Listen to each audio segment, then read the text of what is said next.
Good morning friends, सर्वश्रेष्ठ research centre Tirupati में आप लोग का स्वागत है। और आज के क्लास पॉलिटिकल के अंतर्गत हम बताएंगे अनुच्छेद अनुच्छेद कितना है, ठीक है। और पूरा डिटेल में लेके चलेंगे।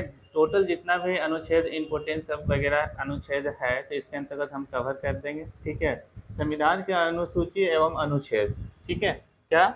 संविधान के अनुसूची एवं अनुच्छेद, ठीक है। चलिए क्वेश्चन को स्टार्ट करते हैं। अब सबसे पहले ये चेक कर लेते हैं कि इसके अंतर्गत कौन सा कलर वेस्ट होगा। ये कलर वेस्ट होगा, ठीक है। चलिए, फर्स्ट क्वेश्चन बोल रहा है संविधान सभा के यह प्रारूप समिति द्वारा प्रस्तुत प्रस्तुत प्रारूप संविधान में कितनी अनुसूची है? सूची थी तो कितना है? तो 8 है, ठीक है। एक बार क्वेश्चन को हम 2 बार रिपीट करेंगे, ठीक है। क्या कि बड़ा बड़ा क्वेश्चन होगा, इसके अंतर्गत क्वेश्चन को हम 2 बार रिपीट करेंगे तभी आप लोग को क्लियर हो पाएगा, ठीक है। चलिए, संविधान सभा के प्रारूप समिति द्वारा प्रस्तुत प्रारूप संविधान में कितनी अनुसूचियों थी? तो कितनी अनुसूचियों थे? तो टोटल 8, ठीक है। चलिए नेक्स्ट क्वेश्चन।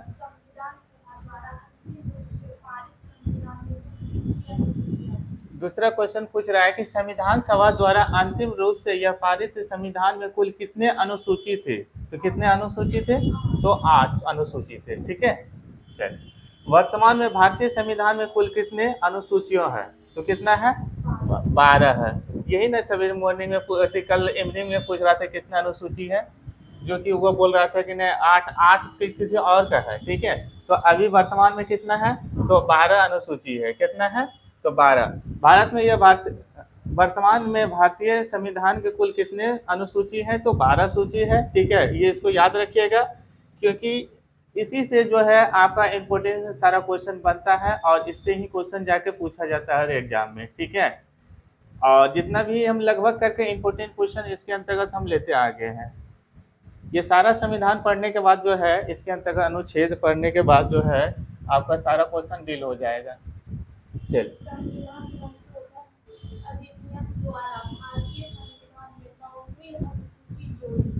अब यहाँ पे पूछ रहे हैं कि किस संविधान संशोधन अधिनियम द्वारा भारतीय संविधान में 9वीं अनुसूची जोड़ी गई है? तो कौन सा था? तो प्रथम था, ठीक है। अब यहाँ क्वेश्चन किस प्रकार से बनता है? क्वेश्चन बनता है किसी संविधान संशोधन अधिनियम द्वारा भारतीय संविधान में 9वीं अनुसूची जोड़ी गई थी। ये देखिए, इसको ध्यान दीजिएगा। 9वीं अनुसूची जोड़ी गई थी तो कौन किसके अंतर्गत जोड़ा था? तो प्रथम के अंतर्गत जोड़ा गया था, ठीक है। चल, नेक्स्ट क्वेश्चन बोलते हैं वानवे संविधान संशोधन अधिनियम द्वारा 1985 ईस्वी में कौन सी अनुसूची को भारतीय संविधान से शामिल किया गया है? ठीक है, किया गया है तो कौन सा है? 10वां है, ठीक है। ये चीज ध्यान दीजिएगा, इसको और इसको याद रखना है। 92 संविधान संशोधन अधिनियम द्वारा 1985 में से कौन सी अनुसूची को भारतीय संविधान में यह शामिल किया गया है? तो 10वीं को, यह याद रखिएगा। इसमें देखिए पॉइंट होता है, पॉइंट को आप याद रखते हैं तो बहुत आसान होता है, ट्रिक होता है, ठीक है। जैसे कि इसमें पूछ रहा है क्या 92, ठीक है। इसमें कौन सा संविधान संशोधन अधिनियम द्वारा जोड़ा गया था? तो 1985 में किया गया था। तो 1985 कौन सा जोड़ा गया था? तो 10वीं था, ठीक है। ये चीज हमेशा ध्यान दीजिएगा। चलिए आगे क्वेश्चन पढ़िए।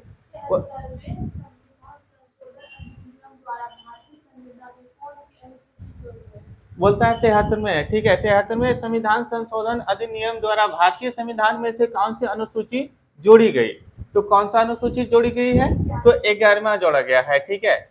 आपका ये इसको इस प्रकार से आप याद रख सकते हैं, जैसे कि ये 73 है ना, तो 73वां में कौन सा अनुसूची जोड़ी गई थी? तो 11वां, ठीक है।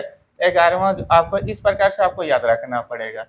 ताकि इतना तो सारा चीज याद नहीं रख पाइएगा, लेकिन इसका जो पॉइंट होता है, अब जैसे कि 73 और यहाँ क्या है 11वां, तो इस चीज को आपको याद रखना पड़ेगा, ठीक है पूरा। अब यहाँ पे क्वेश्चन पूछ रहा है कि 74वां संविधान संशोधन अधिनियम द्वारा भारतीय संविधान में से कौन सी अनुसूची जोड़ी गई है? तो कौन सी? तो 12वां, ठीक है। इस चीज को इस प्रकार से याद रखिएगा, यहाँ से इस प्रकार से, जैसे कि यहाँ पे क्या दिया है 74वां संविधान संशोधन अधिनियम द्वारा भारतीय संविधान में से कौन सी अनुसूची जोड़ी गई है? तो 12वीं अनुसूची आपका जोड़ी गई है, ठीक है। इसको इस प्रकार से आप याद रख सकते हैं।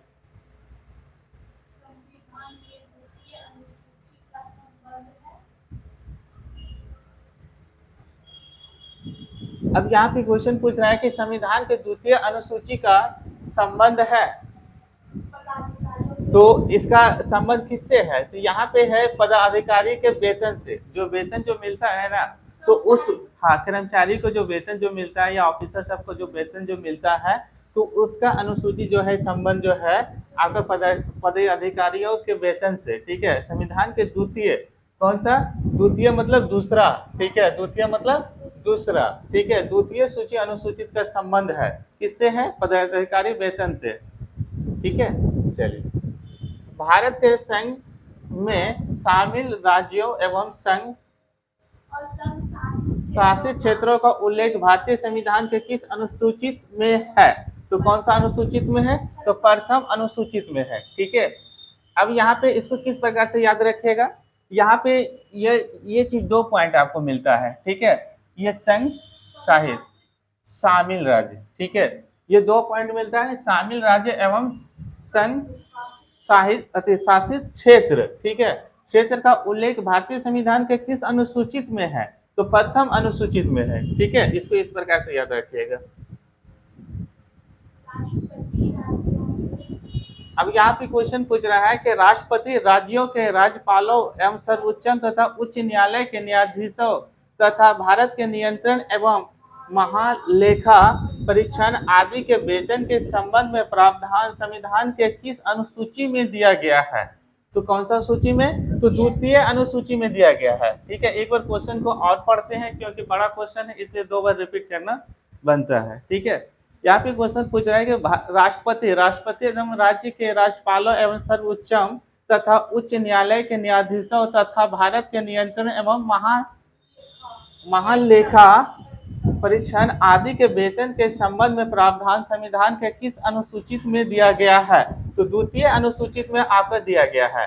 इसको इस प्रकार से याद रख सकते हैं, जैसे कि यहाँ पे राष्ट्रपति है ना, राष्ट्रपति और राज्य, ठीक है, यहाँ पे राज्यपालों, बस दिस पॉइंट को याद रखना है। ठीक है, और यहाँ पे हाँ सर, यहाँ पे इस प्रकार से उच्च न्यायालय के न्यायाधीश, ठीक है, इसको यहाँ तक याद रखना है। इसके बाद आपको क्या याद रखना है? आपको आंसर याद रखना है, द्वितीय अनुसूचित के अंतर्गत आता है। ठीक है, हाँ हाँ, उस प्रकार से बोल सकता है हाई कोर्ट और सुप्रीम कोर्ट को, तथा यह भारत के नियंत्रण एवं महालेखा परीक्षण आदि के वेतन के संबंध में प्रावधान, ये याद रखिएगा। अभी एगो वेतन वाला था ना, तो उस वेतन को याद रखिएगा कि हाई लेवल का जो होता है, जैसे कि मान लीजिए कि हाई कोर्ट हो गया, सुप्रीम कोर्ट हो गया, उसको जो वेतन का सूची जो बना गया है वो द्वितीय अनुसूची के अंतर्गत आता है। ठीक है, उसको जो पेमेंट जो मिलता है, अकाउंट में जो पैसा जो आता है, वो किसके अध्ययन से आता है? ठीक है, वो कौन देता है? तो राष्ट्रपति एवं राज्य के राज्यपालों,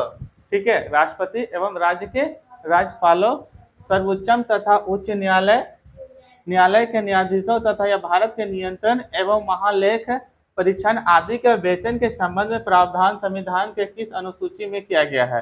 प्रावधान मतलब कौन किया गया है प्रावधान? तो ये दोनों किया गया ना मिलके। ठीक है, चलिए,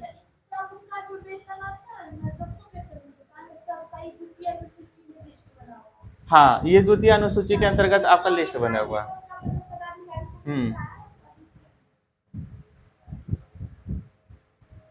चलिए, आगे क्वेश्चन है, यहाँ पे क्वेश्चन है कि भारतीय संविधान के तीसरी अनुसूचित का संबंध किससे है? शपथ तथा प्रतिज्ञा। अब देखिए यहाँ पे शपथ दिलवाता है, जब शपथ दिलवाता है किसका? गीता का या रामायण का। ठीक है, रामायण का तो नहीं, गीता का दिलवाया जाता है कि आप झूठ बोलते हैं सही, लेकिन ये शपथ नहीं दिलवाया जाता है कि वकील को कभी शपथ दिलवाया जाता है, वो हमेशा झूठे बोलते रहता है, कभी उधर का इधर उधर का इधर। ठीक है, शपथ किसको दिलवाया जाता है? गवाह को। ठीक है, गवाह को शपथ दिलवाया जाता है। तो भारतीय संविधान की तीसरी अनुसूची कौन सा? तीसरा में दिया गया है, ये तीसरा में। ठीक है, हाँ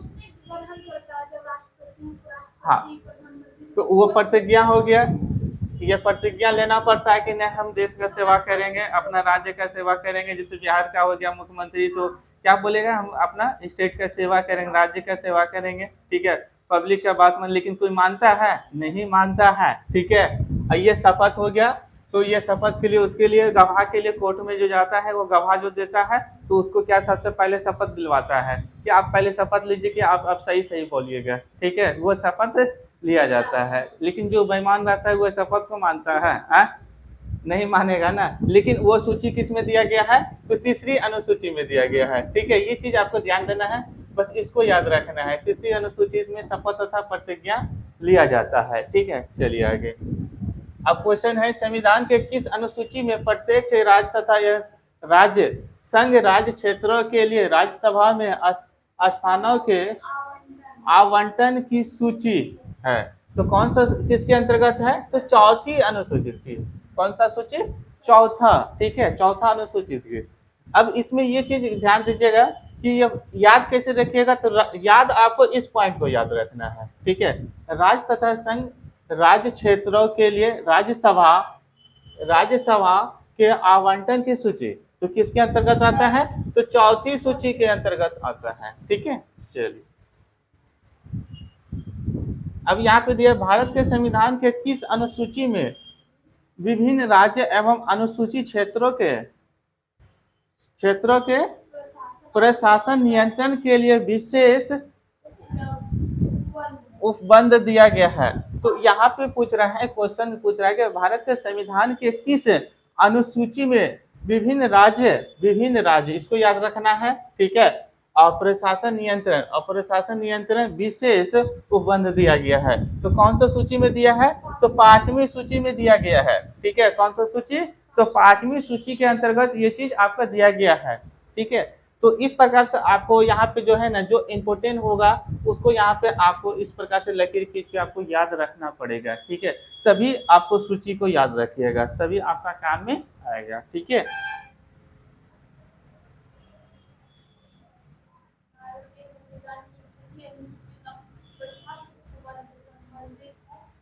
अब यहाँ पे क्वेश्चन पूछ रहा है कि भारत के संविधान के 6ठी अनुसूची का प्रमुख उपबंध संबंधित है, तो कौन सा, आसाम, ठीक है, मेघालय, त्रिपुरा, मिजोरम से, ठीक है। ये 4 आपका क्या है, स्टेट है, ये 4 स्टेट है, इसको हम राज्य बोल सकते हैं, ठीक है। ये 4 स्टेट है जो कि भारत के संविधान के 6ठी अनुसूची में दिया है। कौन सा, 6ठी अनुसूची का प्रमुख उपबंध संबंधित है, ठीक है। इस पॉइंट को आपको ध्यान देना है, ठीक है, क्योंकि कभी क्वेश्चन जो है उल्टा के पूछता है, कभी सीधा।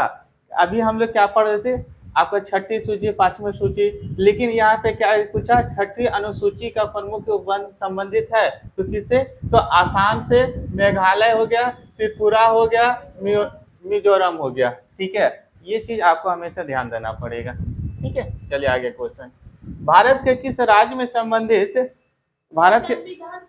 भारत के किस राज्य में संविधान की 6ठी अनुसूची लागू नहीं होती है?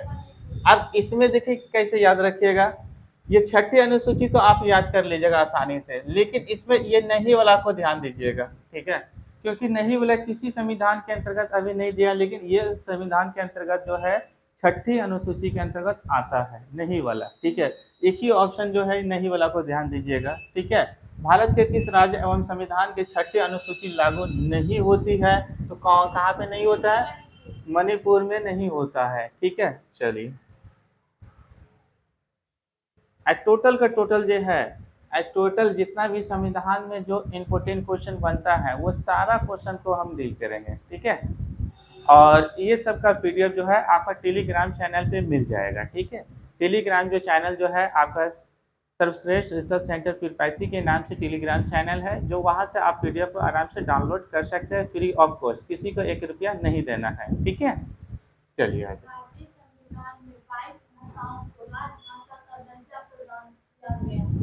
अब यहाँ पे क्वेश्चन पूछ रहा है कि भारतीय संविधान के 22 भाषाओं को राज्य भाषाओं का दर्जा प्रदान किया गया है, इन राज्य भाषाओं का उल्लेख किस अनुसूची में है? ये देखिए ध्यान से पढ़िएगा, ये भारत संविधान के अंतर्गत आता है, ठीक है। 22 भाषा का दर्जा दिया गया है, राज्य भाषा, जिसको जैसे कि सबसे पहले हम लोग का राज्य भाषा किसको मानते हैं, हिंदी को ना, हिंदी को। उसी प्रकार से आपका 22 भाषा जो है, 22 भाषा को दर्जा गया, पहले से आपको दर्जा मिला गया है, जो कि संविधान के अंतर्गत वो चीज लिखा गया है, ठीक है। तो कौन सा 8वीं अनुसूचित के अंतर्गत आता है, कौन सा सूची के अंतर्गत, 8वीं अनुसूची के अंतर्गत आता है, जो 22 भाषा का दर्जा दिया गया है, राज्य भाषा जिसको बोलते हैं। ठीक है, चलिए अब टोटल राज्य कितना है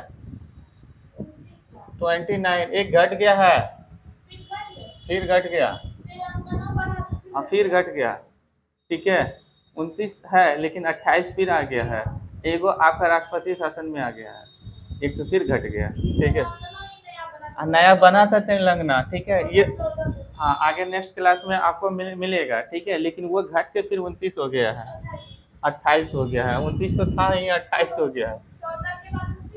हाँ चलिए नेक्स्ट क्वेश्चन है, भारतीय संविधान का 8वीं अनुसूची का संबंध तो किससे है, राष्ट्रीय भाषा सूची से। ठीक है, अभी देखिए क्वेश्चन उलट गया ना, यहाँ पे देखिए, अभी यहाँ पे देखिए 8वीं सूची है, ठीक है, यहाँ पे क्या किस प्रकार से पूछा, भारतीय संविधान का 8वीं अनुसूचित का संबंध किससे है, तो राष्ट्रीय भाषा की सूची से है।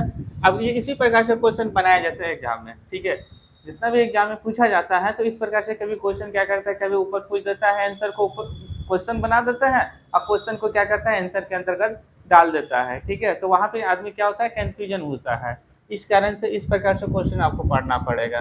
चलिए, किसी भी अधिनियम को संविधान का किस अनुसूची में सम्मिलित करने पर उसकी वैधता की किसी न्यायालय में चुनौती नहीं दी जा सकती है। ठीक है, अब यहाँ पे क्वेश्चन आपको समझ में कुछ आया, क्वेश्चन बोल रहा है कि किसी भी, कहने का मतलब है छोटा, कहीं मान लीजिए डिस्ट्रिक्ट कोर्ट है, ठीक है, ये आपको लिख दिया कि ये चीज आपका पास हो गया, ठीक है, तो उस चीज को दूसरा जो हाई कोर्ट हो या सुप्रीम कोर्ट हो तो वो चुनौती नहीं दे सकता, क्यों आप पास किए।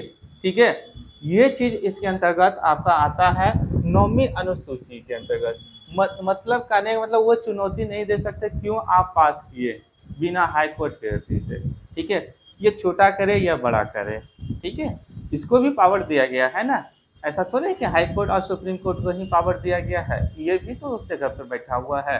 हाँ, ये छोटा डिस्ट्रिक्ट में बैठा हुआ है, वो स्टेट में बैठा है, कोई सेंट्रल में बैठा हुआ है, बस यही डिफरेंस ना होता है। तो वही चीज यहाँ पे ये बोल रहा है, किसी अधिनियम को संविधान के किस अनुसूची में सम्मिलित करने पर उसकी वैधता को किसी भी न्यायालय चुनौती नहीं दी जा सकती है। हाँ हाँ, दूसरा हाँ उसका मान्य देना पड़ेगा, ठीक है, कि यहाँ से ये सूची पास हो चुका है। ठीक है, अब कोई उसको वैधता नहीं कर सकता है। ठीक है, जो एक कैबिनेट में जैसे पास हो जाता है तो वो आपका यह न्यायालय हो या उच्च न्यायालय हो, वो भी आपको नहीं कर सकता है। ठीक है, बात समझे, कि कोई भी चीज बजट हो या कुछ भी पास हो जाए। हाँ, ऐसा थोड़े है कि अब सारा चीज तो वही पास नहीं ना करेगा, उसको उतना फुर्सत है, उतना खाली बैठा हुआ रहता है जो कि सारा चीज वही पास करेगा। सबको अलग अलग क्षेत्र का पावर दिया हुआ है ना, तो बीच में वो डिस्टर्ब नहीं कर सकता है। ये चीज आपका सारथी के अंतर्गत अनुच्छेद के अंतर्गत लिखा हुआ है। ठीक है, चलिए, किस राज्य के आरक्षण विधेयक को 9वीं अनुसूची में यह सम्मिलित किया गया है, तमिलनाडु। ठीक है, आप बताइए कि 2 ईयर्स मतलब 2 वर्ष 11 मंथ 18 दिन संविधान बनाने में लग गया, तो सोचिए कि उसको पढ़ने में कितना समय लगेगा, कम से कम 2-2.5 दिन तो बेसी लग जाएगा। ठीक है, इतना शॉर्ट तो पढ़ा नहीं सकते हैं, कम से कम 2 से 3 दिन लगेगा जरूर। अब 2 वर्ष 11 महीना 18 दिन बनाने में लग गया, तो सोचिए कि उसको पढ़ने में कम से कम 3 दिन लगना चाहिए।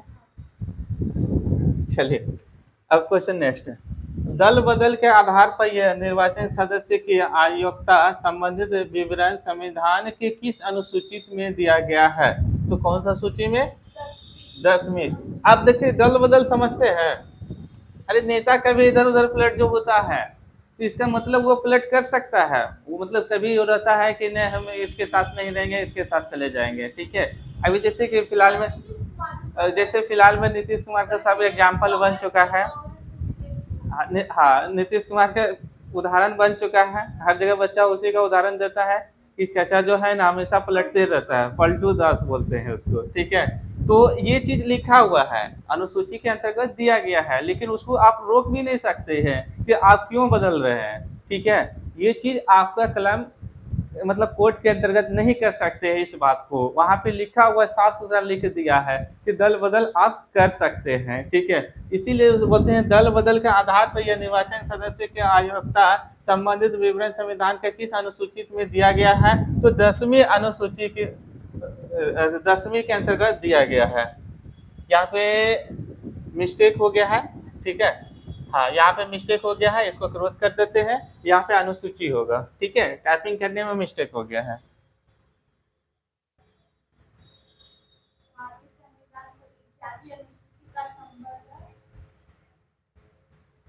अब यहाँ पे क्वेश्चन पूछ रहा है कि भारतीय संविधान का 11वीं अनुसूची का संबंध है तो किससे है, पंचायती राज अधिनियम से, ठीक है। ये क्वेश्चन जो है बार बार पूछा जाता है, हर हमेशा हर एग्जाम में पूछा जाता है कि ये जो है पंचायती राज समिति जो है पंचायती राज अधिनियम किससे संबंधित है, मतलब किस अनुच्छेद से संबंधित है। तो ये चीज ध्यान दीजिएगा, 11वां है, किससे है, 11वां से है। भारतीय संविधान को 11वीं अनुसूचित का संबंध पंचायती राज अधिनियम से है, ठीक है। ये चीज को याद रखना है क्योंकि बार बार क्वेश्चन पूछा जाता है, ठीक है। और हम बार बार बोल रहे हैं कि ये सारा जितना भी हम अनुच्छेद लेके आए हैं बहुत इम्पोर्टेंट सब लेके आए हैं जो कि क्वेश्चन इससे बार बार पूछा जाता है हर एग्जाम में, ठीक है। हाँ, 11वीं हो जाएगा, या तो इसी को ऊपर कर देता है या तो इसको नीचे कर देता है। तो क्वेश्चन को फंसाने के लिए क्या करता है कि यहाँ पे इस प्रकार से क्वेश्चन बना देगा, भारतीय संविधान को पंचायती राज अधिनियम अनुसूची का संबंध है तो किससे है, तो 11वीं बोलिएगा, ठीक है। अब ये देखिए क्वेश्चन कैसे उल्टाता है, यहाँ से लेकर यहाँ इसको लेकर आ गया, ठीक है, को आइए इसको जोड़ दिया, बस 11वीं को नीचे डाल देगा तो आदमी कंफ्यूजन हो जाता है कि किससे है। तो इसलिए हम बताएं कि यह भारतीय संविधान को यह 11वीं अनुसूचित का संबंध पंचायती राज अधिनियम से है, ठीक है। इस चीज को इस प्रकार से आप याद रख सकते हैं। चलिए, भारतीय संविधान की 12वीं अनुसूची का संबंध किससे है, आप देखिए यहाँ पे क्या दिया है, नगर पालिकाओं के अधिकार संबंध प्रावधान। अब नगर पालिकाओं, हम लोग जो नगर में नहीं आते हैं, नहीं आते हैं क्योंकि हम लोग छोटी जगह पे आते हैं, ठीक है। नगर पालिकाओं की नगर पालिकाओं एवं अधिकार एवं संबंध प्रावधान, ठीक है। तो इसके अंतर्गत दिया गया है। ये चीज अब क्या करता है, कभी ऊपर कर देता है, जैसे अभी हम क्वेश्चन बताए थे इस प्रकार से उल्टा कर रहा है, तो यहाँ भी क्या करता है, उल्टा हमेशा कर सकता है, ठीक है। ये चीज को हाँ मुख्य पॉइंट होता है, इस प्रकार से याद कर सकते हैं। 12वीं जो होता है नगर पालिकाओं के अधिकार संबंध प्रावधान है, ठीक है। बाकी तो भारतीय संविधान तो सब में ऐड हो ही जाता है लगभग करके, लेकिन आपको उस पॉइंट को हमेशा ध्यान में याद रखना है, ठीक है।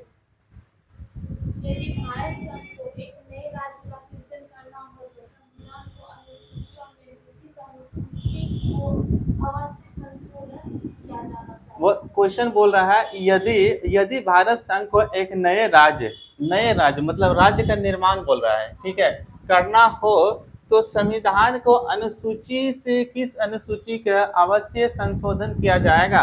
मतलब आपका पहले, ठीक है, पहला ही सूची में दिया गया है कि आप किसी राज्य का निर्माण, जैसे कि अभी आपका 2015 का 2000 में हुआ था ना झारखंड का राज्य का, तो उस प्रकार से आपको किसी भी राज्य को तोड़ना हो, जैसे कहने का मतलब बिहार को 2 भाग में बांटना हो, तो क्या करना पड़ेगा, किस संशोधन में करना पड़ेगा, तो पहली संशोधन में आपको पहली के अंतर्गत आपको करना पड़ेगा, ठीक है। हाँ हाँ, पहली सूची के आधार पर आपको ये भारत बोलते हैं आपका बिहार का 2 भाग में बांटना पड़ेगा, ठीक है। इसलिए विभाजन हो गया, मतलब सृजन का निर्माण क्या हो गया, राज्य एवं सृजन तथा हो संविधान को अनुसूची में से किस अनुसूची का अवश्य संशोधन किया जाना चाहिए, तो पहली में आपको चढ़ाएगा, लिस्ट बनाएगा, उसी में ऐड करेगा, ठीक है। तभी वो जाके बिहार में 2 भाग बटा जाएगा, क्योंकि झारखंड पहले बिहार में ही था, उसको भी बांट के अलग कर दिया है, ठीक है। चलिए, समझ रहे हैं ना क्वेश्चन को किस प्रकार से आ रहा है क्वेश्चन। इसलिए सारा क्वेश्चन जो है एक एक करके इम्पोर्टेंट क्वेश्चन हम बोले ना, सारा क्वेश्चन जो है पूछने वाला क्वेश्चन लेके आए हैं, जो कि हर एग्जाम में कहीं ना कहीं एग्जाम में पूछा जाता है, ठीक है। चलिए,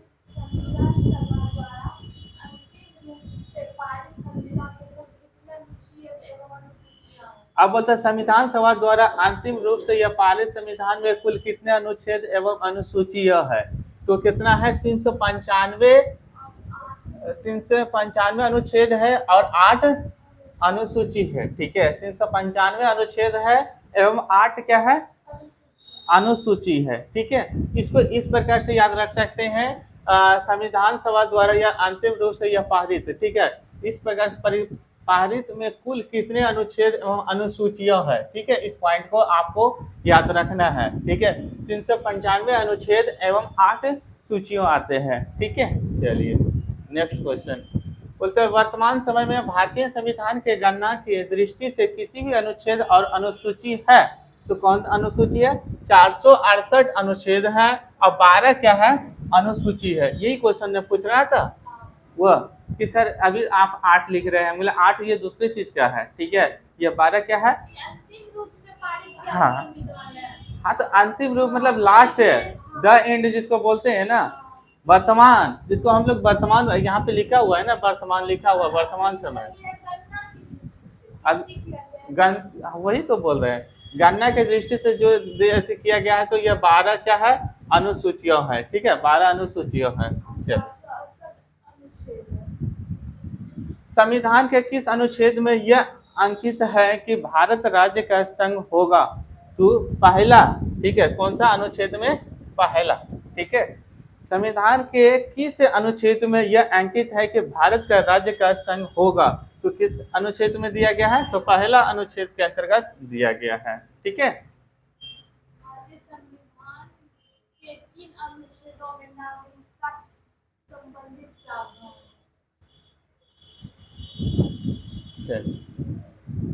अब क्वेश्चन पूछा है भारतीय संविधान का किस अनुच्छेद में नागरिकता संबंधित प्रावधान है? तो किसके अंतर्गत दिया गया है? आपका अनुच्छेद 5 और 11 के बीच में है। ठीक है, 5 और 11 में दिया गया है। ठीक है, 5 और 11 में दिया गया है कि भारतीय संविधान के किस अनुच्छेदों में नागरिकता संबंधित प्रावधान है। ये समझ रहे हैं ना नागरिकता क्या होता है? हाँ, संबंधित प्रावधान है, किसके अंतर्गत दिया है? 5 और 11 के अंतर्गत दिया गया है। हाँ हाँ, जैसे कि अभी 300, हाँ नागरिकता मिलता है, जैसे कि अभी 370 धारा हटाया तो वहाँ का नागरिकता दिया कि वहाँ कोई भी जमीन आप ले सकते, पहले जमीन नहीं ले सकते थे। हाँ, पहले जो रहता था वही ले सकते हैं, लेकिन अभी क्या हुआ, 370 धारा वहाँ पे हटाया तो अब कोई भी जमीन किसी भी जगह से आप ले सकते हैं। और अभी इधर ही आपका सुप्रीम कोर्ट ने दिया कि आपका नागरिकता कहीं से भी हो, या पाकिस्तान से आगे या अमेरिका से आगे, आप इंडिया में अपना जमीन लेके खुद आप बस सकते हैं। ठीक है, ये आपका नागरिकता दिया गया है। ठीक है, हाँ चलिए नेक्स्ट क्लास में हम यहाँ से लेकर आएंगे। ठीक है, संविधान से यह भारतीय संविधान किस अनुच्छेद के अंतर्गत यह नागरिकता को मौलिक अधिकार प्रदान किए गए हैं, नेक्स्ट पार्ट में हम कवर करेंगे। चलिए जय।